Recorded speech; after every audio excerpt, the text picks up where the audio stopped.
Everybody, today I have Carolyn Nolan and Jeana-Rae Kendall from the Nolan Group.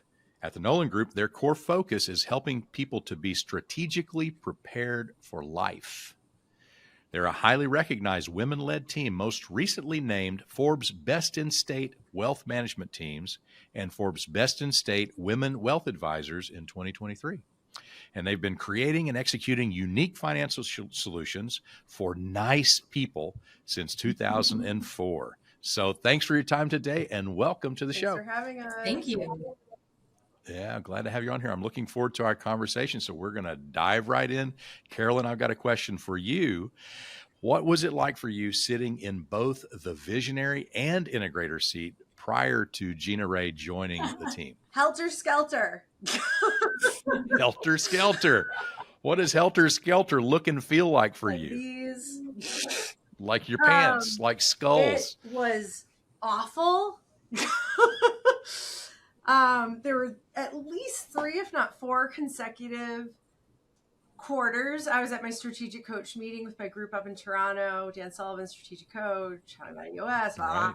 And all my peers, colleagues there are like, you need an integrator. And I'm like, what? And it's pre-EOS. I'm like, what is an integrator? And why do I need one? And it's like just everything I was explaining about, like, we have to do this, and how do I filter my ideas, and how do I make sense to people?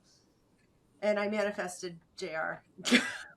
You manifested Yes, it. So tell all the visionaries that are out there feeling exactly the way that you were feeling. How do you manifest a wonderful integrator? Tell the universe, I'm so screwed. Please send me someone that will make this chill and calm. And no, JR and I, JR, you want to tell, or I'll tell how we met? It was so random. I can tell my side of it. It's kind of wild. So random. I also didn't know what an integrator was, but I believe I told you this before we started, but I was at a point in my life where I ended up leaving my job at corporate America, and I was looking for more of a reset in my career and knew kind of what I was looking for, something that was much more focused on being able to bring projects to life, being able to have more independence and autonomy and be able to really see things kind of come together. And so I was connected to one of our advisors through a couple of people I had just met, who ended up living in New Hampshire. She is turned out to be one of Carolyn's advisors that works on our team. And she's been with Carolyn for quite a while. And she was like, well, why don't you just talk to Carolyn? Talk to her for maybe 30 minutes on the phone. She's like, I think you should just meet Carolyn. So we got on the phone with Carolyn, and Carolyn was like, well, what do you want? I was like, explain to her what I was looking for. And she was like, she's the integrator. And I was like, I don't even know what that means, but I was like, okay. And I was like, me neither, but that's what everyone explained to me. I was like, okay, that's great. Like, I'm kind of resetting here. I need to do some like thinking about what I want. I was like, anyway, turned out to be this long 3 to 4 months of just kind of dating and getting to know each other online dating. Remotely. JR was traveling across the country at the time. And I was like, okay. Online dating between the visionary and the candidate integrator. Okay. An Online dating. So it was supposed to be a conversation, and it was. And it, like, I wasn't planning on interviewing. I think we're just shooting the breeze, like just meeting people, which is so fun. That's what I thought. And it's still virtual, which is normal for us anyway, but in COVID, it's really normal. But then we're on the phone and I'm like, oh my God, you're the integrator. I'm not trying to freak you out. I'm not trying to sell you on something. Oh my God. And I was like, well, my house is currently half packed. Why don't we just keep talking and see where we go? Yeah. So how did that all end? So how did the online dating over that period of time, how did that all come together and wrap up and become really, so really I real? kept sending JR books. Like, she just loves reading, and she was just asking for recommendations, and I'd give her like 4 books, and in 4 days she had read them all. I mean, mind you, she was traveling across the country, so there was a lot of listening happening. I had a lot of time. But she was like listening, reading, and loving them, and was like, oh my God, give me another one. So I was like, this chick is digging the stuff that I dig. Like, that's cool. Mm-hmm. And then I'm like sharing just different materials and seeing if I overwhelm her, like not on purpose, but I'm like, I need to make sure you understand how I work, because we're going to work really closely if this even continues. And she just kept digging it and was like, I have questions. This is cool. And it wasn't an interview. It just always was a conversation, like as though we always knew each other. It was really cool. It still kind of like freaks me out when I think about it. Yeah. It's super fun. When it started to kind of come to an end, I was getting to the end of my like 3-4 months of travel, and we had left our dog at my in-laws place down in South Carolina, which happened to be 2 hours from where Carolyn was spending the summer at her place down there. So I was like, if we're going to do this, like I have to meet you in person. Like, let's meet. So I asked her if she'd be open to coming down. She had me down. We kind of toured the island and just kind of talked and learned more about the Nolan Group as a business and what they do. And just seeing how her being able to paint that vision of like was really cool and very inspiring. And I was like, oh yeah, we can work together. And my husband was there because my husband was like, he's like my sniffer. Like I fall in love with people really fast. So I'm bad at making decisions, which is why we have JR. Because now it's like, I fall in love with people. And then I'm like, here, JR, you talk to them. Because I don't know if this is legit or I'm just being emotional. So Tim was my sniffer for JR. And he was like, I like her. She asks good questions. And she's good. And I was like, I know. And I'm so relieved because I was already in love with her. So this sounds like this classic love story, right? Where it's kind of love at first sight, and you get all excited and there's like this honeymoon. And so is it that way all the time, or is there conflict here? Is it just a honeymoon forever, or is there conflict? And if there's conflict, how do you deal with that? How do you work through that? So that's a great question. Like we've had issues, but nothing we haven't gotten through. And all joking aside, like, no, you didn't pay me to say it, Mark. Like it's because we run on EOS and we're really good at IDSing.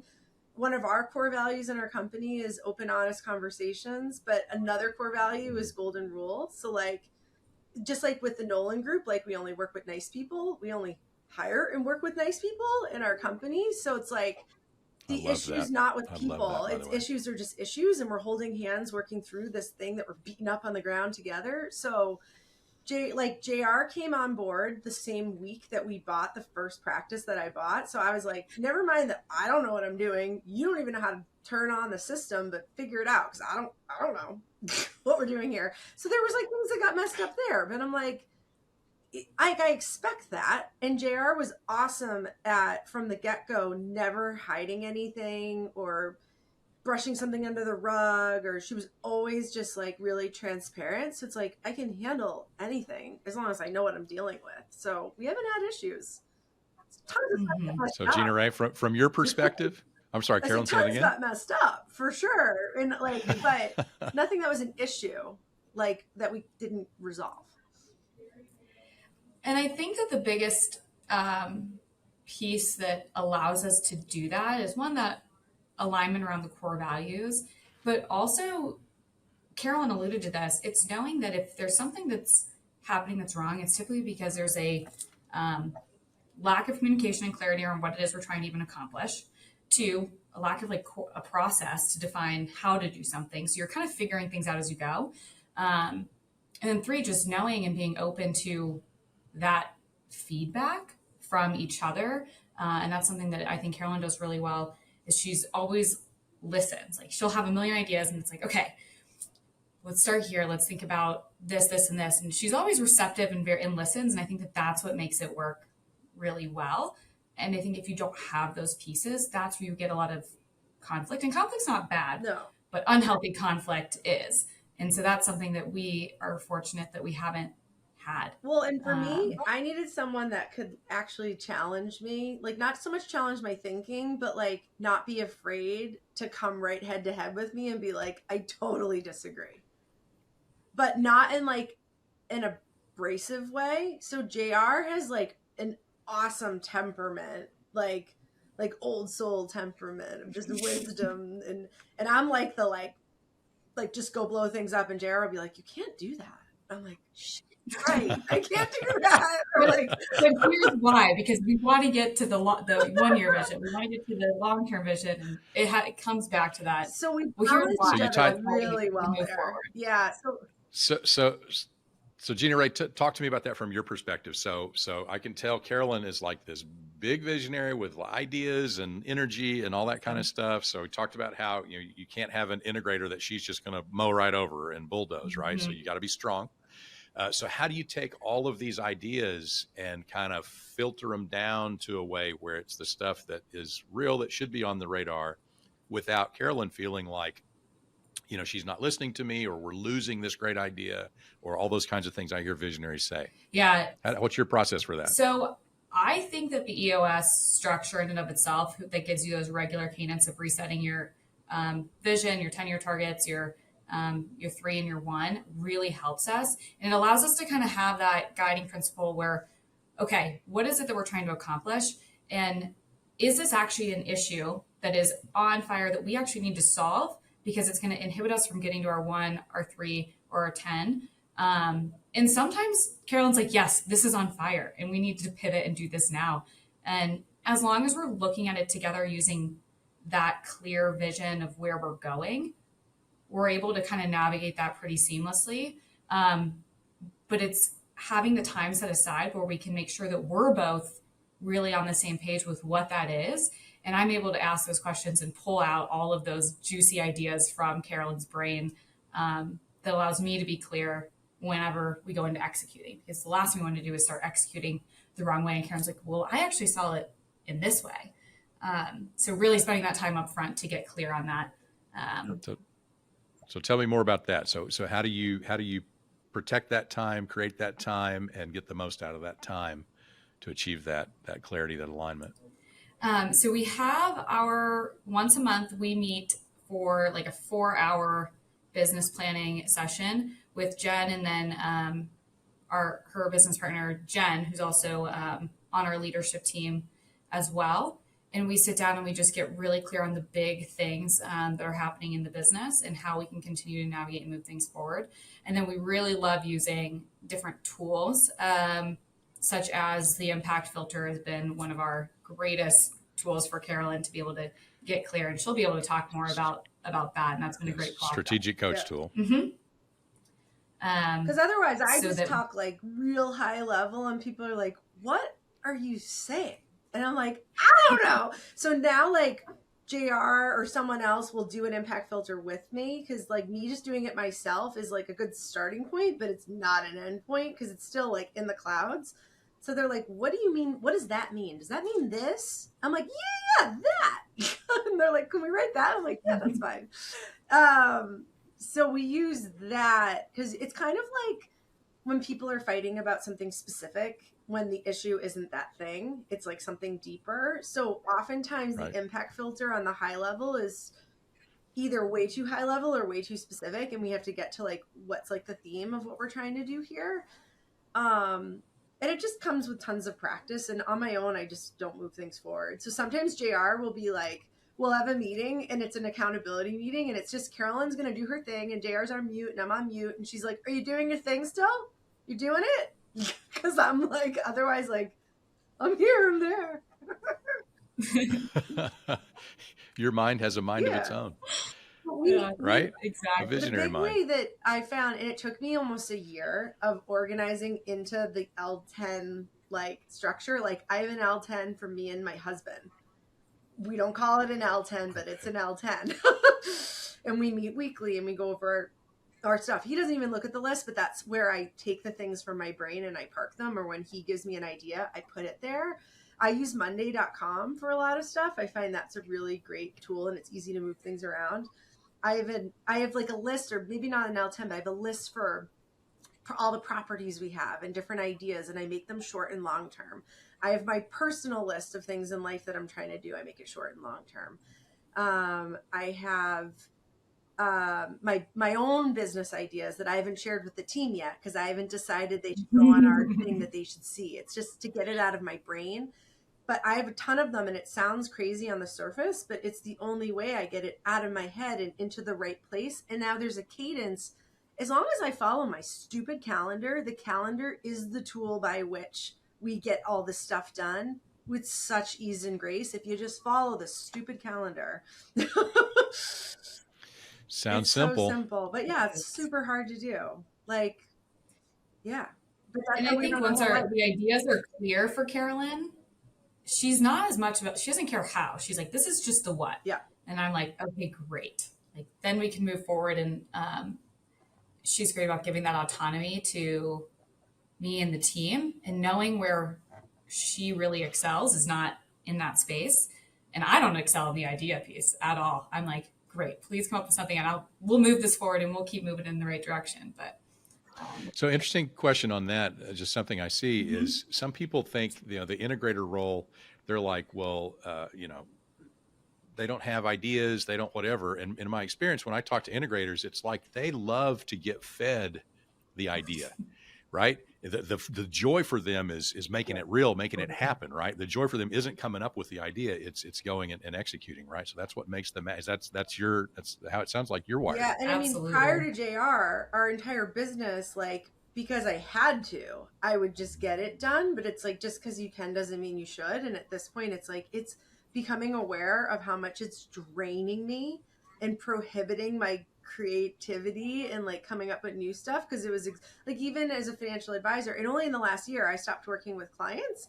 And like, it was a wholesaler maybe 10 years ago that was like, oh, so you're an entrepreneur that just so happens to be a financial advisor. And I was like, oh my God, I feel seen. And it was the first time like I understood that myself too. Like, I just happened to be a financial advisor.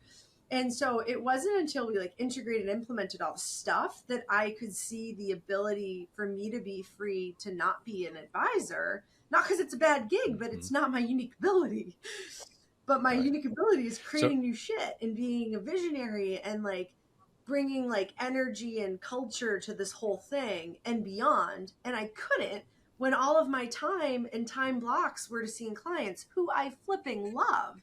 It's not like because we only work with nice people and people that we want to hug. That's our minimum. We have to want to hug you. People are like, what if I don't hug? I'm like, we don't have to hug. I have to want to hug you.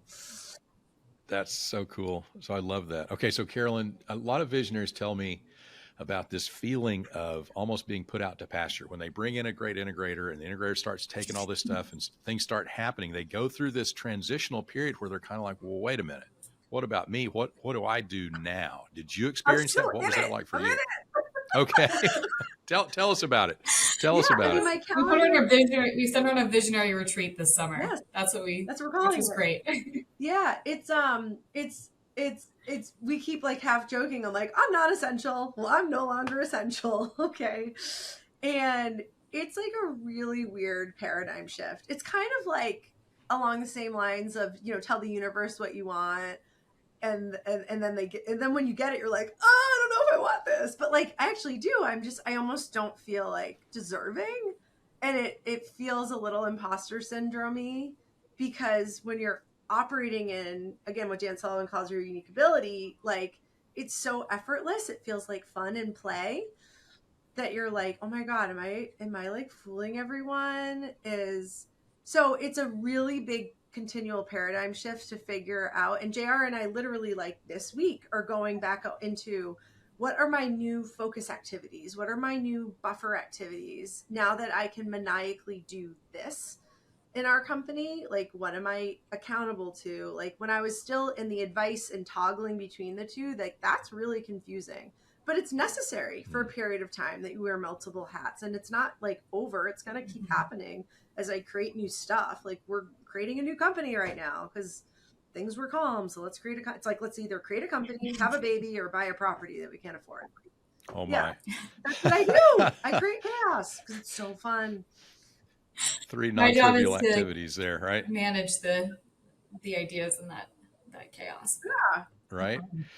So Carolyn, I mean, you've talked about strategic coach, so you do that to kind of continue to develop yourself. Is there anything else that you do to continue to develop yourself as a visionary to grow fully into that role and be the best you can be at it? It's just like, whether it's people that you hang out with. So the biggest thing I love about strategic coach is the community of thinkers and people, and you feel less lonely when you're there and you don't feel so crazy. I'm like, oh, I'm calm compared to some of these people. But it's also like what you read, what you're watching. Like if you go on my Instagram account, it's all inspirational, motivational, ideating, if you look at all the books on my bookshelf, like they're not self-help. They're more visionary oriented. What could be like, I'm the person that likes to like hear people's, you know, what would be cool? And then most people say it and then they take it back. Like, but that's not possible, but I don't deserve that, but I don't. And I'm like, no, stick with that. Let's talk more about that. So I like to hear other people's things and hang out with people that are encouraging like that. Cause it's like, it's not about it being like the goal. It's more of just it being something that doesn't exist that we can create. And isn't it fun when you get together with people that are into that? So even if you fail, like you don't fail, you're like, oh my God, we learned so much and we created this thing. And if you're with the right people, it's fun all along.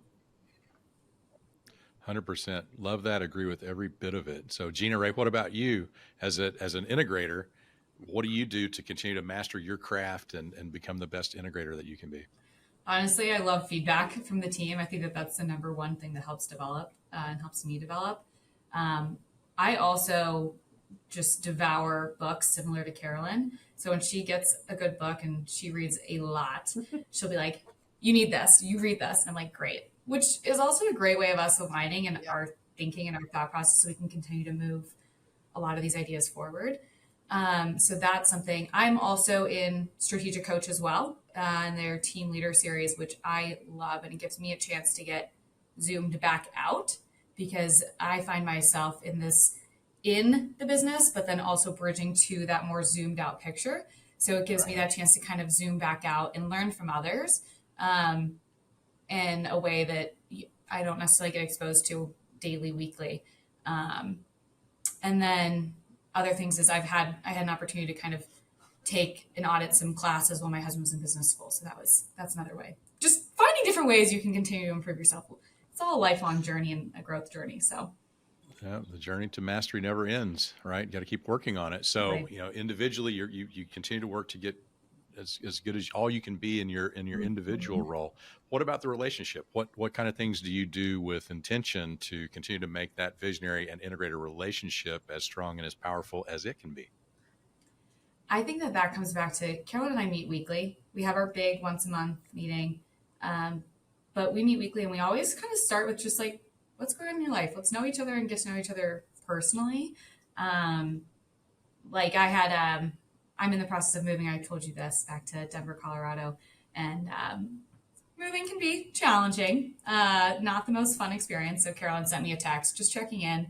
It's those little things. I think working at any relationship in life, it's constant, small actions that show you care or that you understand them as a person. Because if you can understand them as a person, that's going to translate really well into the business world as well. So Carolyn's, that's a unique ability for her, for sure. Carolyn, from your perspective, how do you make this relationship strong? It's just genuine care and curiosity about people and what they have going on and making a point to prioritize it. And I think so even like talking about like L10s being the thing you do at home and people are kind of like, oh, you like bring that home. And it's like, well, I do that because I care. I do that because I'm looking to make a point to say I'm prioritizing it. Like all these systems is to ensure as much as I can control that I'm not going to drop the ball on things and people that I care about. So even systems like a thing that I refuse to never not do is like buy people personal birthday presents. Like they're like, so when there's 100 people, you're going to buy everyone a birthday present. I'm like, you fucking better believe I'm going to buy a birthday present for you. Because that's like, I see you, I picked this out for you. And like writing a personal card, like, but that's something, but again, it feels imposter syndrome because that's just something I love to do. But it's like, it's such a win-win because it makes the other person feel seen too. Does that mean it's like utopian all the time? Like, no, but generally, yeah, it kind of is. If you're honest about, do I like this person? Like you spend more time with your colleagues than you do your family in some respects, like awake anyway. So I love your only working with nice people that you want to hug. I love your, doing things that you care about, because you care about the other person. I know that fun is also really integral to your company. You're getting things done while having fun. I think our producer April shared with me as a quote. So talk about that. So when did that become obvious to you that you wanted that to be an integral part of your business? I mean, it never wasn't. We only articulated it when we did our EOS implementation process. And that's when we came up with all the like unique naming, which obviously is stupidly powerful. And JR, it will be on our next quarter rocks of unique naming everything, because I'm already sold. So actually what's really cool, by the way, I go off and individually have my strategic coach meetings, which are for me, but it's not just for me. It's how I can come prepared to our quarterly, already like having like marinated in some ideas. So like they're better meetings because things that I'm sold on personally, I can directly, and the team trusts that they're not just like, oh, how you feel today. It's like, I've been thinking about this for 3 weeks and I'm more clear than ever. This is the thing this quarter, you know? And now that we've had practice with that, but yeah, for nice people, like that became one of our things. We were like, oh, how do you say I want to give you a hug? It's like, they're just nice. And we're like, is that obnoxious to say? And we're like, no. And it's the most honest thing we can say.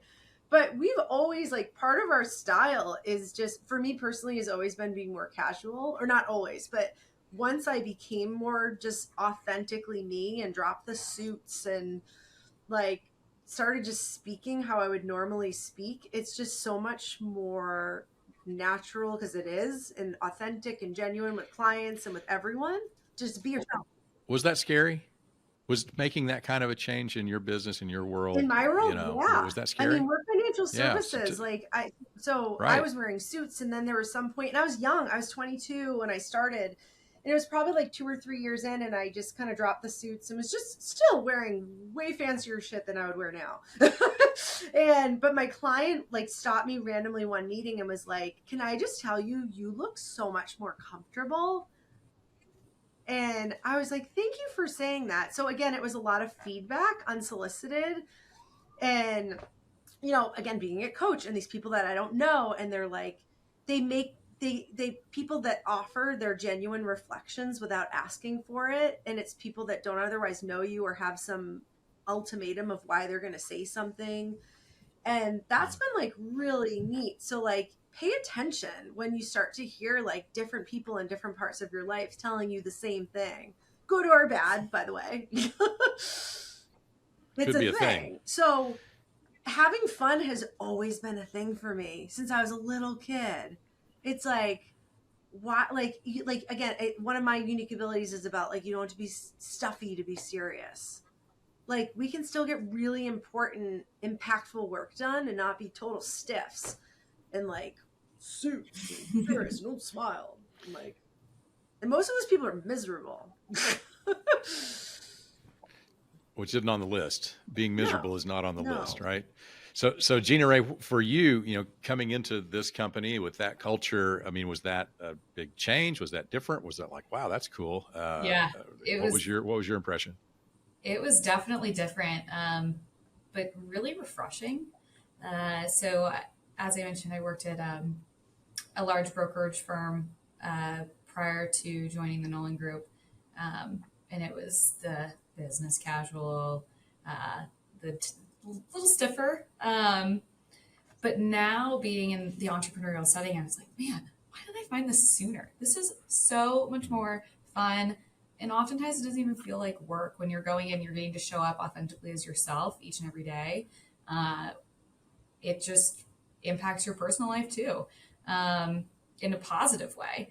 So that was very refreshing. Recently, this is just an example of how we have fun, but we get things, big ideas and big things done. I was down in Boston at our office with Carolyn, and we set aside a whole afternoon to kind of completely rethink our accountability chart within our team. We got down and we locked ourselves in this like conference room with a whiteboard. And Carolyn just goes out there and just draws a big circle on the board. And she goes, this is it. And I was like, all right, let's go. So we spent the next hour and a half just kind of whiteboard and markers in hand, just like saying, oh, this would be awesome if we could do this. And then we could do this. And it's like, well, how would that impact over here? And just kind of getting into the brainstorm and just creating together, but both leveraging our own strengths to do so. So it's just super fun. And then you get to bring it all to life, which is even more fun. Isn't that fun? Just being in front of a whiteboard and just kind of coming up with stuff and figuring it out in real time and just kind of being able to play off of each other and together. And I love Well, and that. that's what's So cool is this JR whole lets me culture, play without stopping me. Like a lot of people, and they don't do it in a bad way, but they'll be like, that's impossible. That's ridiculous. And I'm like, can you just let me play with this? Because I'm not selling it. I'm just testing, and I want to hear out loud what it sounds like and hear myself say it and say, do I believe that? Or does it not sit right? Or like, and JR lets me play and we'll kind of be like, why don't you try going just this way a little or this way? And I'm like, ooh, yeah. And like, there's like a mutual trust and respect there. But then we do play. It will be like we come upstairs and we're just shooting the breeze with everyone, and then there's could be drinks involved, or it's like let's go down the street, or let's go to my house. We have cornhole, and like we're a family, more than family. We're a community. Like we choose to be with you, like family that chooses each other.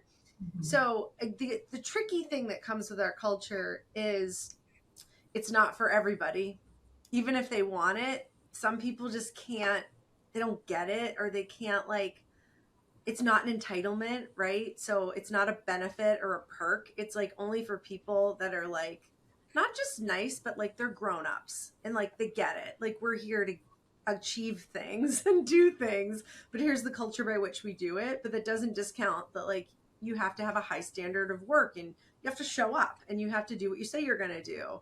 But like we kind of expect a precursor to all the cool stuff we talk about is like that's just like a given. You can't like not do that part, but some people don't get that. They just are like, oh my God, unlimited free days. It's like, yeah, but like, yeah, it's not for everybody. Put it that way. it's got to fit. It's not for Yeah. everybody. So Jeana-Rae, maybe you can talk about how it shows up in the recruiting dynamic, right? So because, a lot of things sound good, people show up, other people, don't get it, aren't made for it. How does that play as you're trying to add new talent to the team? Oh, this is a fun question. We actually just spent a good chunk of the quarter working on recruiting and building out our bench and kind of redefining how we can properly filter that, right? Because we do have a culture we love to protect and that is very special. Carolyn, you haven't seen this yet, but I completely revamped the entire interview guide. Beautiful. And actually now have all the questions that you sent me from different sources and all those different places, but I categorize it in a way that it aligns under each core value. So when you're going through interviewing, you ask a question or a couple questions in each value and you rate them based on how they answered the question, plus, minus. So you can specifically see if there are any holes within how they line up against our values, but also you're learning about their skills and what they can bring to the team as well.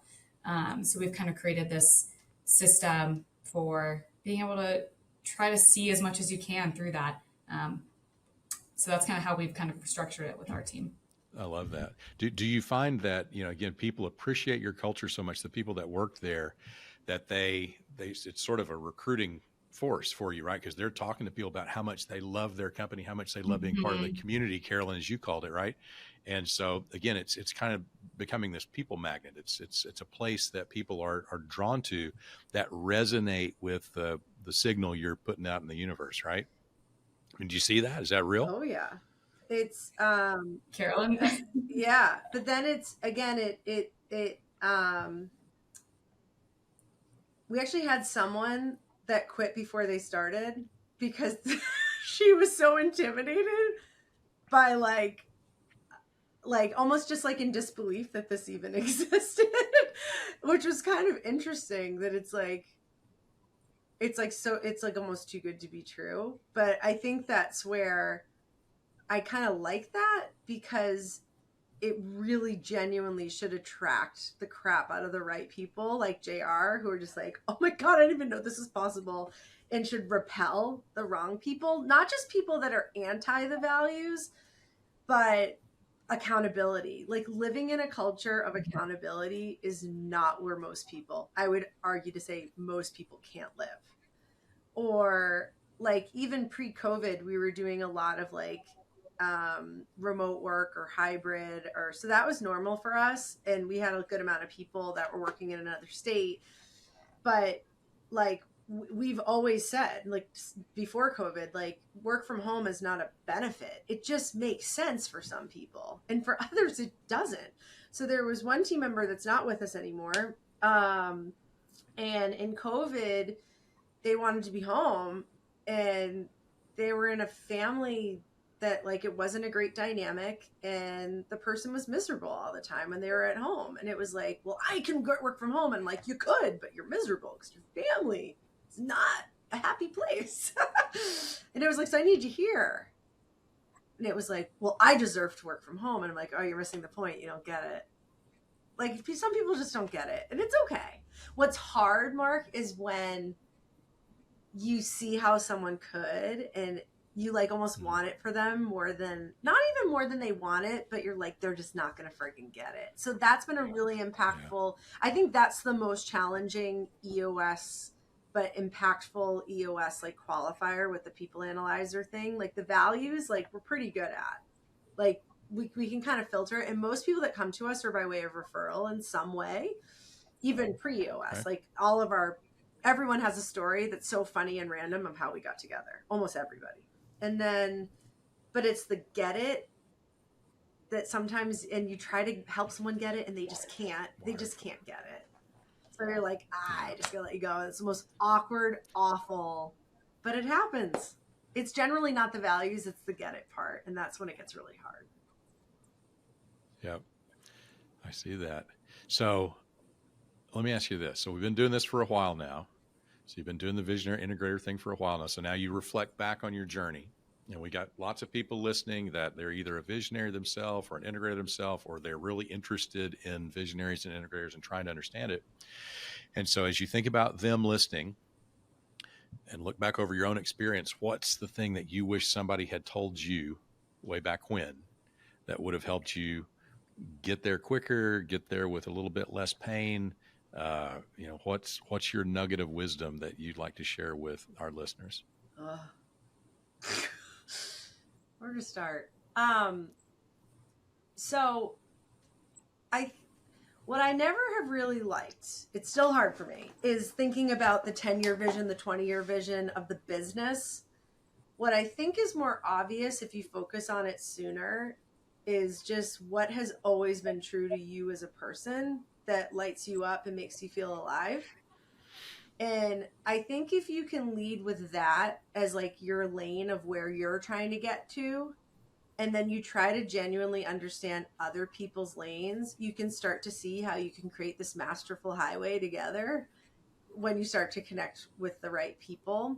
And then you can start to better, like it's easier for me now with the team in place to be more open to what the company could be, because I don't have to imagine me being the who that's doing all of this stuff. So knowing yourself and you know what I would love to do, because I'm really good at it, not that I'm entitled to it, not that I'm deserving or not deserving, but just, you know what would be cool? Like the more you can clarify the things that make you alive, I think that is like an incredibly impactful starting point in your entire life, never mind your business life, you know? 100% agree with that. And you specifically mentioned thinking who, right? And that's a big leap when you can make that shift, because before that, it's like, man, I got a lot of stuff on my plate already, and here's another thing coming at me. I don't have any space for it. I don't even really want to talk about it. And when you can get your plate clean enough that it's like, yep, I know I can talk about that, and if it comes to me, great, I'm going to dish it off to somebody else anyway. That's a game and sometimes changer. It's a not yet. So like sometimes it's a long-term issue, long-term idea that like JR knows I have lots of them. And it's like, no, we can't do that yet. And I'm definitely not willing, and no one else is willing to do it and shouldn't do it. So this just have long-term issues. Like that's it. And when eventually it's what's motivating for our team has been, I've sold that idea forever of just like, let's get more clear of what you want and what like makes you alive. And that doesn't mean you're entitled to it. You're still gonna have to wear multiple hats at different times, just like I do. And but the more business we're producing, the more ability we have to hire more people that do the stuff you don't want to do. But we have to grow in order to do that. So it also aligns everyone. But if you're not looking to grow, like we know that, but the team doesn't. So it's also to help your team understand why it's to their benefit for the company to grow. Yeah, that's the growth narrative. Perfect. So Jeana-Rae, I can only imagine that you tell Carolyn not yet a lot or fairly often, or it's yes later. It's not no, it's yes later. So back to my nugget question, you're talking to somebody who's an integrator or a visionary, right? But just from your perspective, what's the thing that you wish somebody had told you maybe sooner that would be really helpful? I think the biggest thing for me was learning that you really do speed up by slowing down. And although all these ideas sound awesome and can be overwhelming at some point, just taking the time to slow down and digest it and understand where it's coming from, so that you know where to fit it into that puzzle that is your entire business, right? So taking that time to slow down, collect it, and then you're like, okay, does this actually make sense? What was Carolyn thinking about that led her to this idea? Understanding that a little bit more. I'm a big context person. I need a little more details. I'm like, okay, I can see where that goes. Slow down, put it in the place long term, not right now.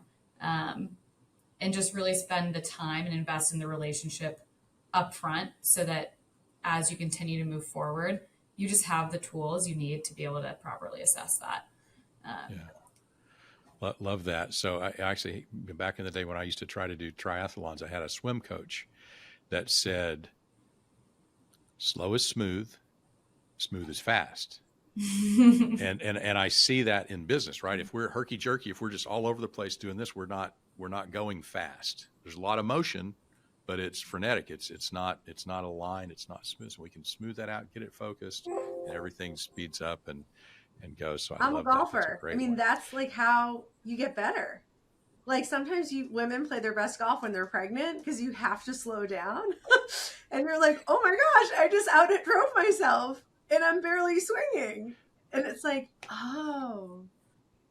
I love but that. You're more accurate. So actually, and pointed at the right, like your accuracy is way more on target by slowing down. Actually, when I watch women play golf, my game gets better because of the same thing. I see a slower tempo. It's different. It reminds me that, okay, wow, you can still slow it down, smooth it out, and get more of what you want. So very cool. Okay, so as we come to a close here, people are listening. They want to learn more about your business. They want to learn more about you. We'll put all the details in the show notes, but quickly, if you would tell them how to find you, how to find your company. I wish that was easier, but sometimes our firm makes it really hard. We're in financial services, so like doing simple things is just really hard, but that's that third bucket of things I can't control, right? So the easiest way for me to tell you is just to look up the Nolan Group in Winchester. But it's going to be, it sounds like in the follow-up sheet, Mark will give you just a little 2-pager on our team that really clarifies our values. That is a QR code that brings you to all the places, all the things. And it's on our issues list to make this simpler because it shouldn't be so stinking hard. It makes me nuts. You can also follow Carolyn on LinkedIn, and she is constantly publishing awesome content around what we do and how we serve our clients. And then our Facebook page as well, which is the Nolan Group. Perfect. And we can send you. It's not about financial services. So I'd like that. Who wants to go to Facebook to learn about financial services? So we try to post just like fun things about our team and the new puppy we have and the new puppy. Okay, so fun stuff, nice stuff that we care about, people we care about. So I love all that. We'll get them to you. All right, so Carolyn and Jeana-Rae, I thank you so much for taking some time out of your day to spend with us and our audience. So I'm grateful for that. And, I'm sure our listeners picked up some nuggets there that hopefully can help them in their own journey, get there a little bit more quickly, with a little bit less pain. So help them move forward in whatever path they're on. And to our listeners, appreciate you being here. Thanks for listening. If you like this episode, if you like our podcast, it'd be great if you'd leave us a review, and just that helps others find out about us. We're just trying to share with the world things that we've learned, things that we've experienced that are helpful to us. And so if more people find out about us, that's just more people that we can help. So please do that. And until next time, go rock it.